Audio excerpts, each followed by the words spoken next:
I'm gonna go back to you, Kenny, for a second. Like, with all of your work being in museums and galleries, why are you so obsessed with like public art? Well, I think it's part of who I am. I really have this thing against elitism. I really believe that the opportunity for ideas, inspiration should be for everyone and not only for the sacred few people who have been able to go to the university and this and this and that. That if you can touch and inspire people that normally wouldn't have that opportunity, well, I'm very excited about that. There's so much boringness in the world that I think part of my drive is to make it less boring. How do you feel about like the public, and what's your connection to the public? I would say design is democratic art. Right.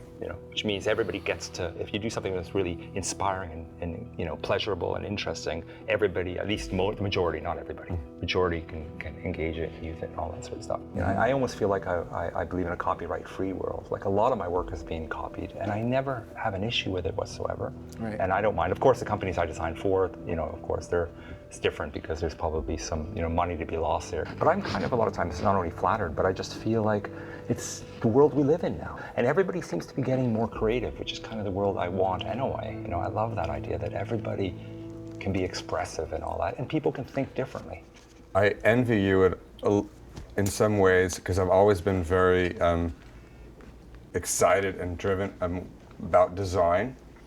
And when you were talking about when you pick up the phone and everything you do in your daily life has all these actions with objects. Yeah. So that hit me because I started this thing back in late 70s, early 80s called customization, where I thought that everything out there design-wise was really, really boring.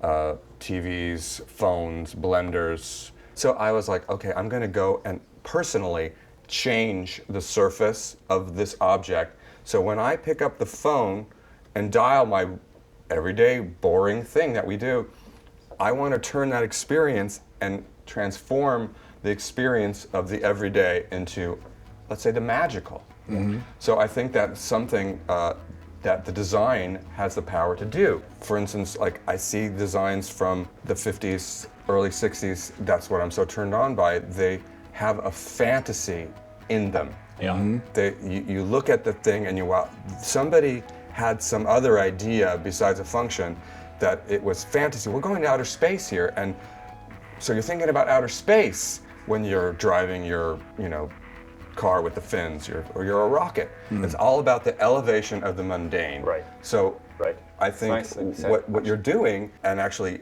making it happen in a larger way is very exciting. What do you consider your best piece of work, and why? It's a tough question, and it's a question that one doesn't want to admit to, because I'm always thinking about my future work and the things I'm doing now. I guess if there's something that represents what I stand for to a point, I would have to say maybe I did a chair called the O chair for Umbra, which is actually still produced in Buffalo. I did that in '97. What's successful about it, and what I learned about why it's successful, is you can buy it at mass shops, like container stores, people like that, for like $39. And it was part of that notion of trying to do something that's super designed, really comfortable, it's 100% sustainable. I did everything right, because usually when you do a project, you kind of, and then maybe 80% of it got right, and 75. That chair, I think, was holistically successful in that regard. So it stands for me too, because it's democratic, and it's contemporary, and it's interesting, and it's fun, and it's quite human. It's like a nice object. I would have to say the O chair, yes. I don't want to say anything, but I have to say something. So. Yeah. Over to you, Kenny. Well, that question is, I kind of go along with him. It's like, well... Me too. What do you... So I'll have to say, I'm always most excited about what either I'm working on at the moment or what I just finished. So I just finished few days ago a big mural in LA. Wow. And I'm really excited about it, and I feel like I'm all, you know, as an artist and designer or what artists, you're always, your last thing, you're always trying to top yourself. Yeah. Right? Yeah. So my answer would be that mural.